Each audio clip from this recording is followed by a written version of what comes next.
ओम श्री गणेशाय नमः। हरे कृष्णा। मार्गशीर्ष मास महात्म कथा अध्याय 16। श्रीमद् भागवत भागवत महात्म्य की महानता। श्री भगवान ने कहा, हे चतुर्मुख, ध्यान का वर्णन सुनो। मैं इसे प्रसन्न मन से दूंगा। इसे सुनने से मनुष्य पृथ्वी पर सौभाग्य प्राप्त करता है। ध्यान करने योग्य रूप। भगवान का ध्यान इस प्रकार किया जाना चाहिए।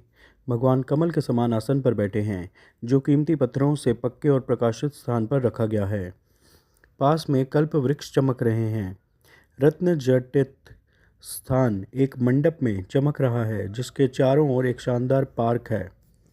उसमें नीलमणि की गहरी नीली चमक है। वह एक बहुत छोटे बच्चे के रूप में है।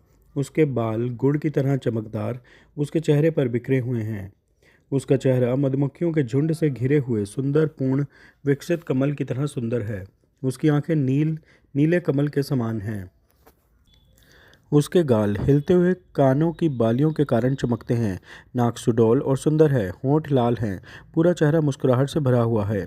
कई आभूषण उसकी गर्दन के चारों ओर अपनी चमक बिखेरते हैं। वह अपने नाखून को पकड़ता है। उसकी आंखें कमल के समान हैं।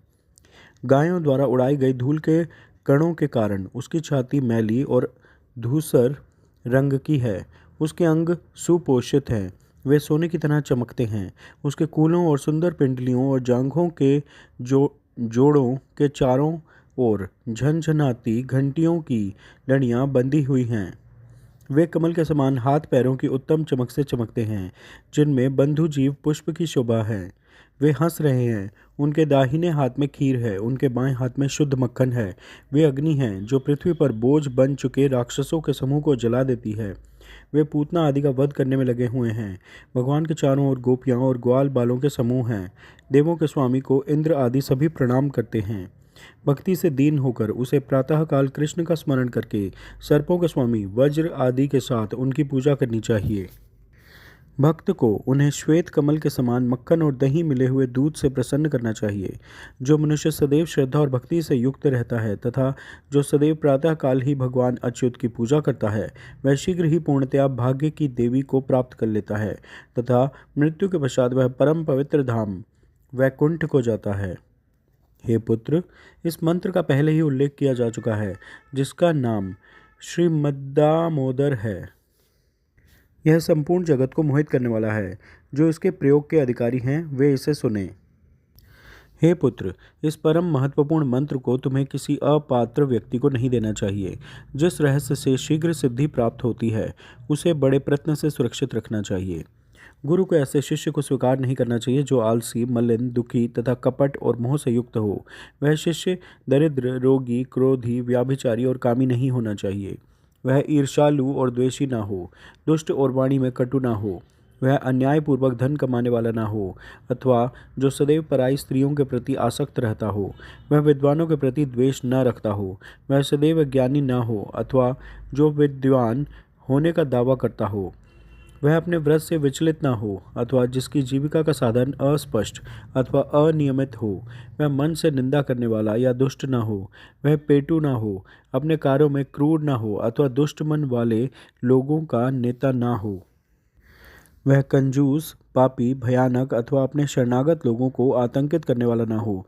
गुरु को ऐसे शिष्य को स्वीकार नहीं करना चाहिए जिसमें ये सभी कोई भी दुर्गुण हों। यदि वह उसे स्वीकार करता है तो उसके दोष पाप गुरु को प्रभावित करेंगे। जैसे मंत्री का दोष राजा को, पत्नी का दोष पति को, वैसे ही शिष्य का दोष गुरु को अवश्य ही लगता है। अतः गुरु को चाहिए कि शिष्य की परीक्षा अवश्य ले और उसके बाद ही उसे स्वीकार करे। शिष्य को गुरु की सेवा में मन, वचन और शरीर से समर्पित होना चाहिए। उसे चोरी नहीं करनी चाहिए। उसे सद्गुणों, श्रद्धा आदि से युक्त होना चाहिए। मोक्ष प्राप्ति के लिए प्रयत्नशील होना चाहिए। उसे ब्रह्मचर्य व्रत का पालन करना चाहिए। उसे पवित्र कर्मों में सदैव दृढ़ रहना चाहिए। उसे मन में प्रसन्नता, आशावादी होनी चाहिए। उसे शुद्ध होना चाहिए, धूर्त नहीं होना चाहिए। उसका मन अशुद्धियों से रहित होना चाहिए। उसे दूसरों की सहायता करने में समर्पित होना चाहिए।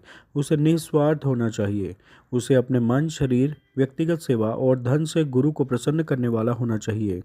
हे पुत्र, उसे अपने आश्रितों को प्रसन्न करने वाला होना चाहिए और वह शुद्ध होना चाहिए। गुरु को चाहिए कि वह ऐसे ही स्वभाव वाले शिष्य को मंत्र प्रदान करे, अन्यथा नहीं।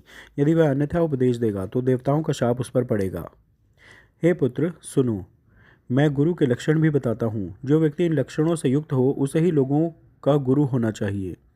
जो व्यक्ति निष्पक्ष मन वाला, शांत और स्थिर स्वभाव वाला, क्रोध से रहित, सभी लोगों से मित्रवत व्यवहार करने वाला, अच्छा आचरण वाला, महान और उदार हो तथा संसार में सभी के साथ समान व्यवहार करता हो, वही आदर्श गुरु माना जाता है। उसे हमेशा मेरे पवित्र अनुष्ठानों और व्रतों का पालन करना चाहिए। उसे वैष्णवों द्वारा सम्मानित होना चाहिए। उसे मुझसे संबंधित प्रसंगों में रुचि होनी चाहिए। उसे हमेशा मेरे उत्सवों में समर्पित होना चाहिए। उसे दया का सागर होना चाहिए और उसे पूरी तरह से संतुष्ट होना चाहिए। वह सभी जीवों की सहायता करने वाला तथा उनका उपकार करने वाला होना चाहिए। उसे कामनाओं से रहित होना चाहिए। उसे सर्वगुण संपन्न तथा निपुण सज्जन होना चाहिए। उसे सभी विद्याओं का ज्ञात होना चाहिए। उसे सभी संशय दूर करने में समर्थ होना चाहिए। उसे आलसी नहीं होना चाहिए। ऐसा गुरु आदरणीय ब्राह्मण होता है। वह जानता है कि विभिन्न समयों में क्या घटित होता है। उसे सभी का कल्याण करना चाहिए। हे पुत्र, जिस शिष्य में पूर्वोक्त लक्षण हो उसे मार्गशीर्ष मास में, जो मेरा आश्रय है, इस प्रकार के गुरु से वह मंत्र ग्रहण करना चाहिए। बुद्धिमान व्यक्ति को सभी वैष्णव व्रत करने चाहिए। उसे सदैव महान पवित्र शास्त्र श्रीमद् भागवत का श्रवण करना चाहिए, जो मेरा प्रिय है। श्रीमद् भागवत नामक पुराण संसार भर में प्रसिद्ध है। भक्तों को इसे श्रद्धापूर्वक सुनना चाहिए। इससे मुझे संतुष्टि और आनंद मिलता है। जो मनुष्य भागवत पुराण का निरंतर पाठ करता है उसे प्रत्येक अक्षर के लिए एक गोमय गाय दान करने का पुण्य मिलता है। जो मनुष्य प्रतिदिन भागवत से उद्धृत श्लोक का आधा या 1/4 भाग भी पढ़ता या सुनता है उसे 1000 गायों के दान का पुण्य प्राप्त होता है। हे पुत्र, जो मनुष्य प्रतिदिन मानसिक और शारीरिक पवित्रता के साथ भागवत का एक श्लोक पढ़ता है उसे 18 पुराणों के पढ़ने का पुण्य प्राप्त होता है। जहाँ मेरी कथा निरंतर कही जाती है वहाँ वैष्णव निवास करते हैं। जो मनुष्य सदैव मेरे प्रियतम पुराण का आदर करते हैं वे कली से अप्रभावित रहते हैं। जो मनुष्य अपने निवास में वैष्णवों के शास्त्रों का आदर करते हैं वे सभी पापों से मुक्त हो जाते हैं और सुर उन्हें नमस्कार करते हैं। यदि लोग कलयुग में अपने घरों में सदैव भागवत का आदर करते हैं, यदि वे ताली बजाते हैं उसकी प्रशंसा में, और यदि वे हर्ष से जयकार करते हैं तो मैं उनसे प्रसन्न होता हूँ। हे पुत्र, जितने दिन तक उनके वंशज भागवत का पाठ अपने निवास में रखते हैं उतने दिन तक पितर दूध, घी, शहद और जल पीते हैं। जो लोग भक्तिपूर्वक वैष्णव को भागवत शास्त्र भेंट करते हैं वे हजारों और करोड़ों कल्पों तक मेरे लोक में निवास करते हैं। जो मनुष्य अपने निवास में भागवत का सदैव आदर करते हैं उनके द्वारा समस्त जीवों के सर्वनाश तक देवता प्रसन्न रहते हैं।